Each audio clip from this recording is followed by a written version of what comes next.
Good morning everyone. Ito po ang inyong lingkod, si Pastor Roel Camia mula po dito sa Winnipeg, Manitoba, Canada. Bumabati po ng isang araw sa inyo. Welcome po sa Tinig ng Pag-asa. Pagbati po ng magandang araw kay Kuya Cesar Sanchez, kay Ate Vanji Magnaye, kay Ate Betty and kay Kuya Nick Bautista, kay Ate Cora Dolor, kay Ate Ading at kay Kuya Dante Hinido, kay Kumaring Ami Santos. Good morning po sa inyong lahat. Good evening kung kayo po ay nasa Pilipinas. Samahan po ninyo ako sa talatang ating pagbubulay-bulayan ngayong umaga. Matatagpuan po ito in the book of Exodus chapter 32 verses 25 to 27. Ganito po ang sinasabi. Exodus 32:25 hanggang 27. Moses saw that the people were running wild and that Aaron had let them get out of control and so become a laughing stock to their enemies.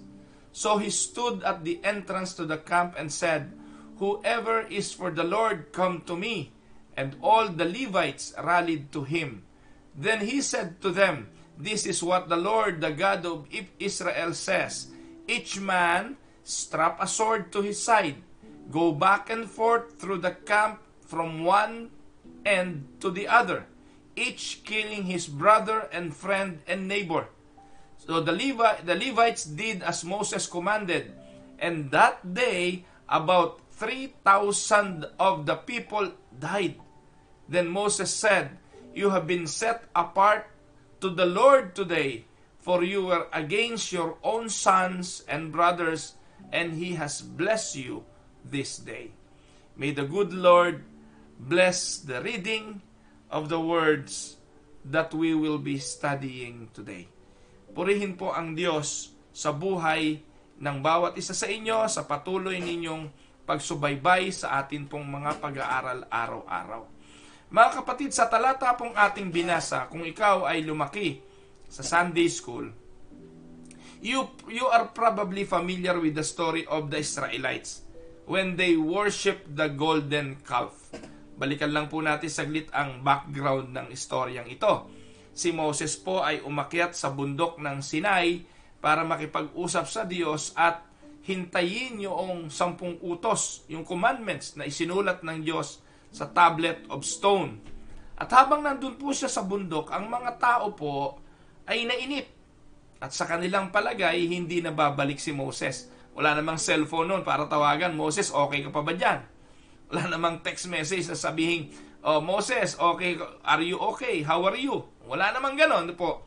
So, wala silang information kung ano na nangyari kay Moses. At dahil doon, alam nyo minsan, kapag wala kang idea kung ano nangyayari, talagang yung pagiging impatient will sink in. Hindi nyo pa ba naranasan yung minsan hindi mo alam kung ano nangyari, nainip ka, at itinutulak ka nito sa mga padalos-dalos na mga bagay na kung minsan ay hindi na nga ayon sa kalooban ng Diyos. Ganito nangyari sa mga tao, nainip sila. At dahil sa sobrang pagkainip, sabi nila, gumawa na tayo ng sarili nating Diyos para meron naman tayo mapagkalibangan. Alam nyo, ganito po ang ginagawa ng marami Para magkaroon ng libangan, pati ang pagsimba, libangan lang. Pati ang pagsamba sa Diyos, libangan lang. On their own spare time. On their own time na available at hindi naman sila busy, walang ginagawa, then gawa tayo ng panahon ng pagsamba. That is what the people want. So they consulted the leaders. At ang mga leaders ay yung mga kapatid ni Moses, si Aaron at saka si Miriam. Si Miriam bilang marahil ay pinaka-eloquent at pinaka-ma-impluensya, ininfluensyahan yung kanyang kapatid na si Aaron. At alam ni Aaron, kasi po alam nyo si Aaron spokesperson ni Moses. Hindi pwede magsalita si Miriam sa mga tao dahil si Miriam ay babae at hindi po alam natin yun na may patriarchal nature ang mga Israelita at ang nagsasalita lang ay lalaki, ang babae walang kapahintulutang magsalita sa gitna ng mga lalaki. So ang ginawa nitong si Miriam, bagamat wala siyang power to do it publicly, in-underground niya ang kanyang kapatid na si Aaron. Dahil si Aaron nga ang spokesperson ni Moses, lumalabas na parang siya ang second in command. So ang ginawa ni Miriam, kinausap, kinumbinsi, pagbigyan na natin ng mga tao. Mapapahamak tayo pag hindi natin sila pinakinggan. Maaari nila tayong patayin kapag hindi natin sila pinagbigyan. At dahil po roon, marahil sa takot na sasabihin ng iba. Alam niyo mga kapatid, tinalaki ko na ito kahapon, yung peer pressure, yung opinion ng iba, yung gustong mangyari ng iba, ay itinutulak tayo kahit na nga minsan ay alam nating hindi ayon sa kalooban ng Diyos. At nangyari na nga po ito, ang buong Israel, ayon sa talata, ay gumawa ng gintong baka. At ang matindi po rito, sabi nga, Moses saw that the people were running wild. Kaya nung bumalik na po si Moses, nakita niya to.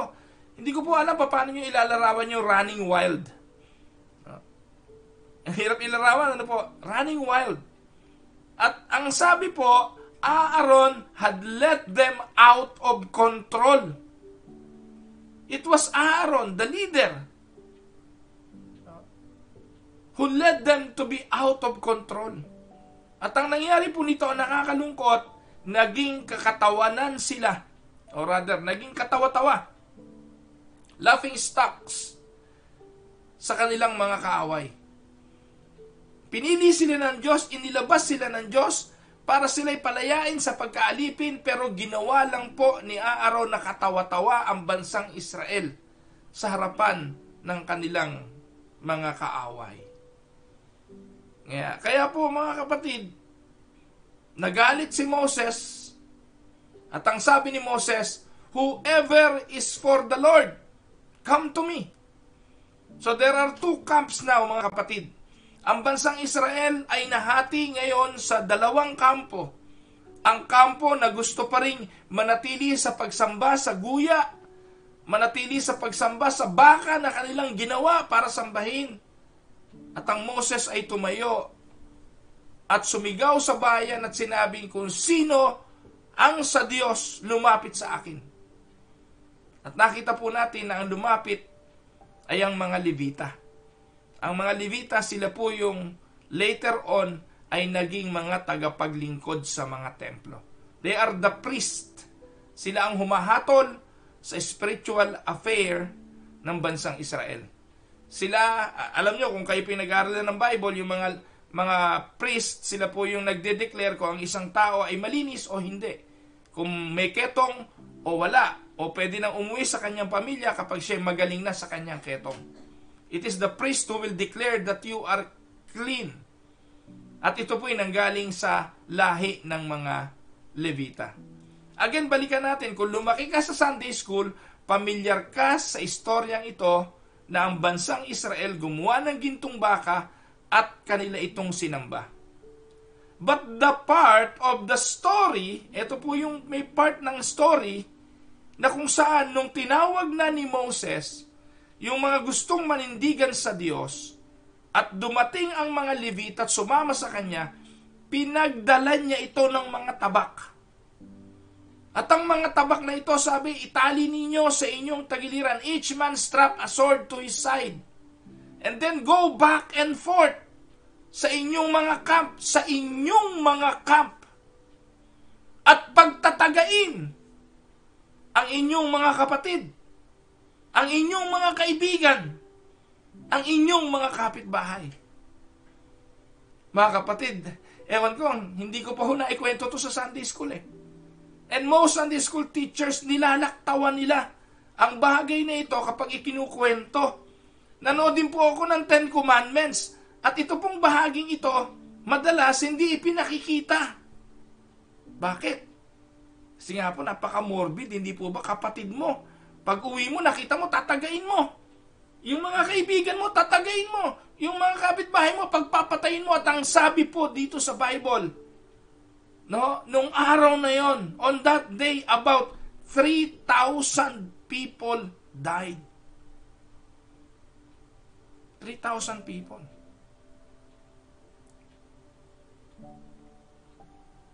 The Bible is the part, in the part of the Bible, this is where the Levites slaughter their own people to carry out God's judgment for their idolatry.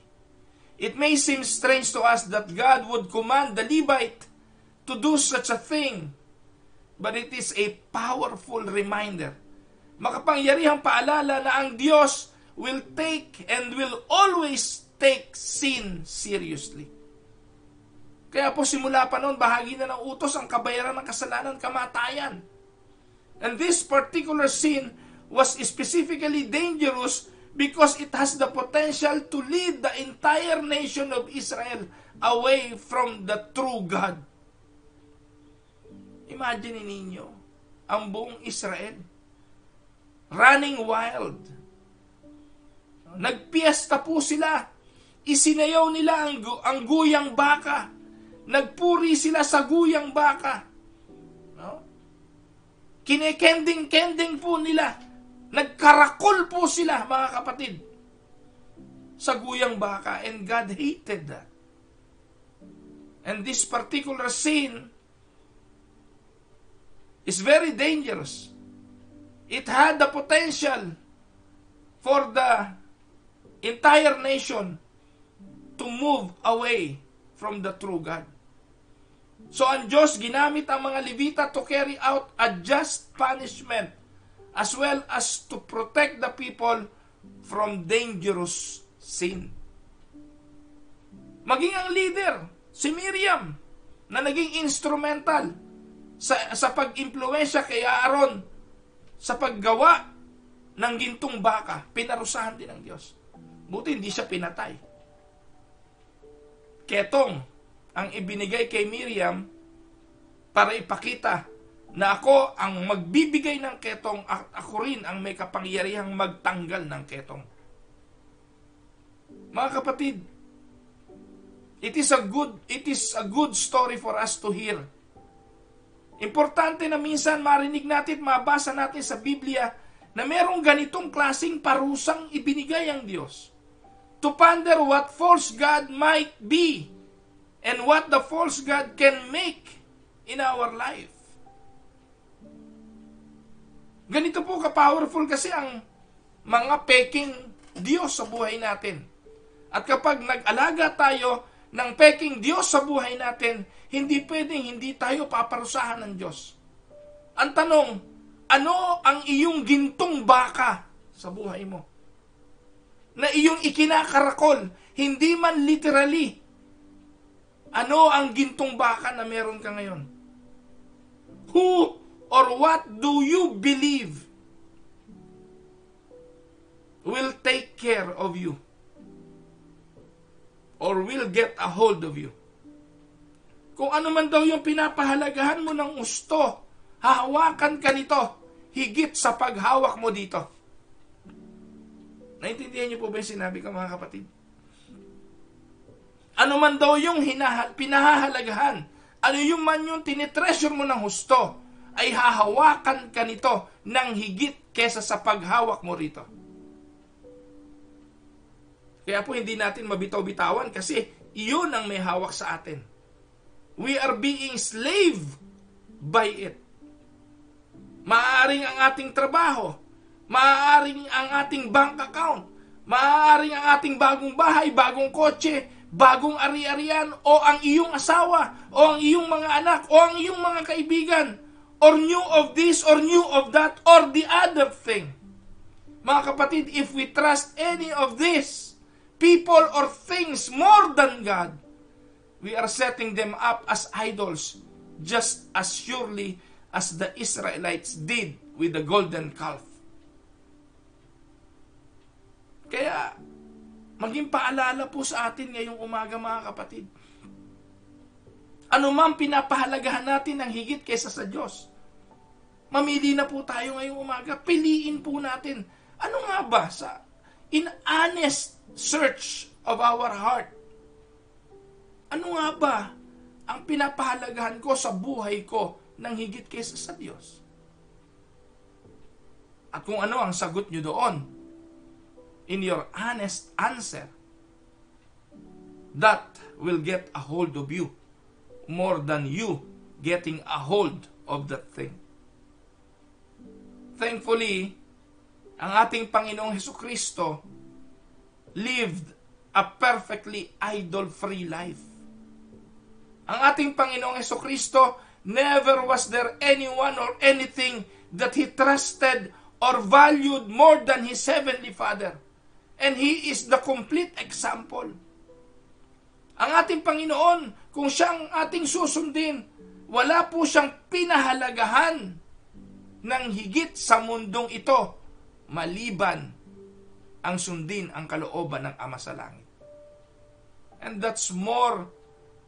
And what's more, He gives His followers credit for that perfect life so that God no longer sees our idolatry. Sa ating buhay, kung magiging tagasunod tayo ng Panginoon at susundin natin ang Kanyang mga lakad, maging ang Ama sa Langit will see Jesus in us. Will see Jesus' perfection in our lives. At hindi Niya makikita ang ating mga idols. Sana bulagi na tayo ng Diyos sa mga bagay na ginagawa nating Diyos sa ating mga buhay upang ituon natin ang ating paningin walang iba kundi sa ating Panginoong Hesukristo. Tandaan po ninyo mga kapatid, ang kabayaran ng kasalanan ay kamatayan. Ang Diyos na ating pinaglilingkuran ay Diyos na seloso. He is a jealous God. Ayaw Niya ng may kahati sa pagsamba sa Kanya. At anumang allegiance, take note of this, anumang allegiance maliban sa ating Panginoong Diyos ay kaaway ng Diyos. Kaya anumang pong mahalagang bagay sa buhay mo na lumalabis sa allegiance mo sa Diyos, ang tawag dyan ay Diyos-Diyosan. Ang pinakamakapangyarihang Diyos-Diyosan sa buhay, hindi ang mga ribultong walang buhay. Hindi ang mga ribultong inaalikabok. Hindi yon. Ang pinakamakapangyarihang idol sa buhay natin ay ang mga ari-arian. Ang mga bagay-bagay. Ang mga bagay na kumokontrol sa bawat isa sa atin na magdesisyon at magpasya araw-araw. So, through Jesus, you and I stand forgiven for our idolatry. We always need to put our trust only in Him. Pinatawad na po tayo. Katulad ng bansang Israel, pinalaya na po tayo sa ating pagkaalipin. Wala na tayo sa sarili nating Ehipto. Pero mamuhay na po tayo sa kalayaan. Huwag lang po nating bigyang layaw ang laman. Amen? Sana po maging paalala ang mga talatang ito sa atin sa umagang ito. Tayo po ay dudulog sa Panginoon para po sa pananalangin. Ama naming Diyos na makapangyarihan sa lahat, nagpupuri at nagpapasalamat po kami sa iyo sa umagang ito sa pagkakaloob sa amin ng isa pang umaga upang magpaalalahanan, ng isa pang araw upang patuloy na pagbulay-bulayan ang iyong mga salita. Lumalapit po kami sa iyo, Panginoon, grateful sa lahat ng mga pangyayaring nagaganap sa buhay namin. Grateful sa mga mabubuti at sa mga hindi namin naiintindihan na pangyayari sa aming mga buhay. Lumalapit po kami sa iyo, Panginoon, dinadala ang lahat ng aming mga concern, yung aming pong mga pasan, mga kabigatan, mga dalahin sa buhay na nagiging dahilan upang kami manghina, physical man, emotional o spiritual. Tulungan mo po ang aking mga kapatid, Panginoon, na sila'y magtagumpay sa mga pangangailangan ng buhay. Magpagaling ka po nawa, Panginoon, sa mga karamdaman na nararanasan ng aking mga kapatid. Tugunan mo rin nawa, Panginoon, ang mga kahilingan para sa mga pag-aayos ng relasyon, katugunan sa pangangailangan, at ang lahat ng pangangailangan namin sa buhay. Lord, naririnig mo po ang dalangin ng aking mga kapatid. Wala pong nalilingid sa iyo, sa iyong kapangyarihan, ipagkaloob mo nawa ito. Ito po ang aming samo, aming panalangin, sa pangalan po ng aming Panginoong Hesus. Amen and amen. Magandang araw po sa inyong lahat, Ate Ellen at Kuya Monching Gonzales. Pagpalain po kayo ng Panginoon. Kuya Larry Montillano, magandang araw po sa inyo. Ate Nelia Ramos, magandang araw po. Ate Tita Castillo, good morning sa inyo o magandang gabi po sa inyo. Kapatid na Mirna Narciso, blessed day po sa inyo. Ate Nene Enriquez, pagpalain po kayo ng Panginoon. Kuya Boyet Sanchez, ang Panginoon nawa ang patuloy na sumama sa iyo at magpagaling sa iyo, pati na sa iyong gagawing check-up. Samahan ka nawa ng Panginoon. Lily Camialu, Bunso, magandang araw sa iyo at sa iyong sambahayan. Pagpalain kayo ng Panginoon araw-araw. Kuya David Sarte Manipol, kapatid na Olive Andamo, magandang araw po sa inyo. Salamat po sa patuloy niyong pananalangin para po kay Dang. Magandang araw po Ate Yoli Kerbin, Ate Paz Perez, magandang araw po sa inyo. Ate Febay Santos, magandang araw po sa inyo. Pagpalain po kayo ng Panginoon. Kapatid Ate Felisa Reyes, magandang araw po sa inyo. Ate Flor de Lisa Maynes, salamat po sa patuloy na pagsubaybay ninyo. Ate LV at Kuya Dol Paredes, magandang araw po sa inyo. Ate Neneng Sintos, Ate Carolina Bukiran, Ate Myra Paredes Libertino at ang mga kapatiran po natin dyan sa Aristocrat Restaurant. Magandang araw po Ate Marie Cruz. Birthday po pala ngayon ng Kakang Lole Atanasio. Happy birthday po sa Kakang Lole. Ganun din po Ate Miriam o Miriam Di Guzman. Magandang araw sa inyo ni Angel at sa mga bata. Pagpalain kayo ng Panginoon.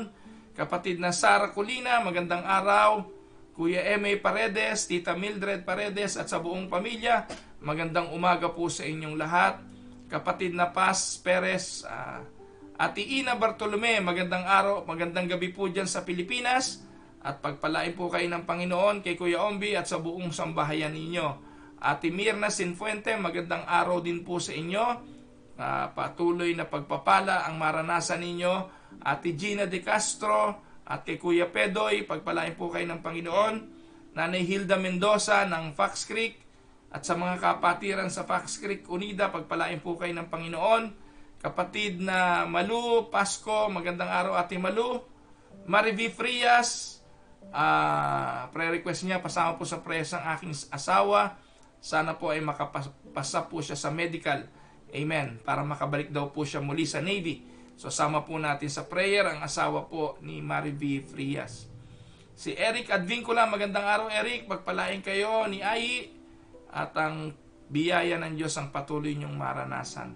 Kapatid na Bernadette Causaren, magandang araw sa inyo dyan. Patuloy kayong ingatan ng Panginoon.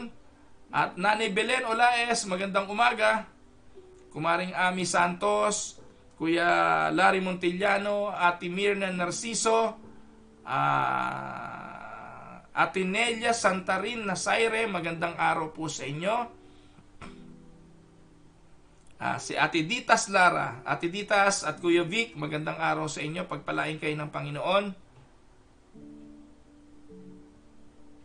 Ate Evangeline Aliliran, magandang araw po sa inyo. Pagpalain po kayo ng Panginoon. Kapatid na Rosalie Cunanan, ayan, at Kuya Emil Serrano. Ayan, pagpalain po kayo ng Panginoon. At makita-kita ho ulit tayo bukas sa ganito rin pong oras, sa Tinig ng Pag-asa. So again, maraming salamat sa inyong patuloy na panonood at pagsuporta sa gawain ito. At kung hindi pa ho kayo nakaka-subscribe, mag-subscribe po kayo sa Tinig ng Pag-asa YouTube channel. Meron pong channel ang Tinig ng Pag-asa at ito po mga kapatid ay i-upload ko pagkatapos po nito. Ngayon man, kung hindi nyo naman po gusto sa YouTube at wala kayong account, you can just look at it sa Tinig ng Pag-asa Facebook page at Tinig ng Pag-asa group. Yung pong group, magjo-join kayo. Yung page, ilalike lang ninyo. Nakuha nyo po. So, para hindi po kayo maliligaw kasi baka hindi nyo po makita sa aking timeline, automatic po yon, makikita ninyo sa Tinig ng Pag-asa page. No? Search nyo po yon, Tinig ng Pag-asa page. Lilitaw yon. Ilalike nyo lang yung page. Meron din naman pong Tinig ng Pag-asa group. Doon po magjo-join kayo. I-accept ko naman po kasi pinipili ko lang po yung nagjo-join doon. Alam niyo naman, marami pong basta join and join. Tapos kung ano-anong mga sinasabi. So inaalis po natin yon. So ang nandun po sa Tinig ng Pag-asa Group, mga kapatiran lang po talaga yon. Pwede po kayong mag-post doon sa Tinig ng Pag-asa Group ng inyong mga saloobin, ng mga prayer request. Yon, pwede po. So doon po ay pwede tayong magsama-sama. Kung ano man ang gusto nyo sabihin doon, mag-comment. Pwede po ako doon, sasagutin ko po lagi yan. May mga inquiry kayo, pwede nyo pong ilagay doon. Ngayon, kung gusto nyo naman, ay sundan yung buhay namin dito, yung araw-araw naming buhay, pagluluto, pamamasyal at gardening, kung ano-ano pa, yun naman pong Ruel Camia TV ang inyong isubscribe sa YouTube. Ayan, so yun po ay yung aming buhay dito, yung amin pong mga ginagawa, akin po yung ibina-vlog at ipinopost ko po yun sa YouTube. Marami pong salamat sa mga nag-subscribe na sa YouTube channel natin na Ruel Camia TV. Meron na po itong 3,000, almost 3,200 na subscribers. At yun po ay bunga ng inyong patuloy na pag-share, no? Lalo na po si Nanay Belen Olaes, napakasipag pong manood niyan. No po? Nawala na po ang ABS-CBN, no? Okay, wala na po yun. Ruel Camia TV na lang ang panoorin ninyo, no? Malilibang kayo ro sa mga pagluluto at kung ano-ano pa. Kahapon po niluto ko yung turunggo. Narinig niyo na ba yung turunggo? Yung turon na ang palaman ay munggo. Ayan, subukan po ninyo, napakasarap po, no? At marami kayong matututunan doon na inyong mga sa pagluluto. O again, maraming pong salamat. Good morning, Ate Josie Monson. At pagpalain po kayong lahat ng Panginoon. Ito po ang inyong lingkod, si Pastor Ruel Camia, para po sa Tinig ng Pag-asa. God bless everyone.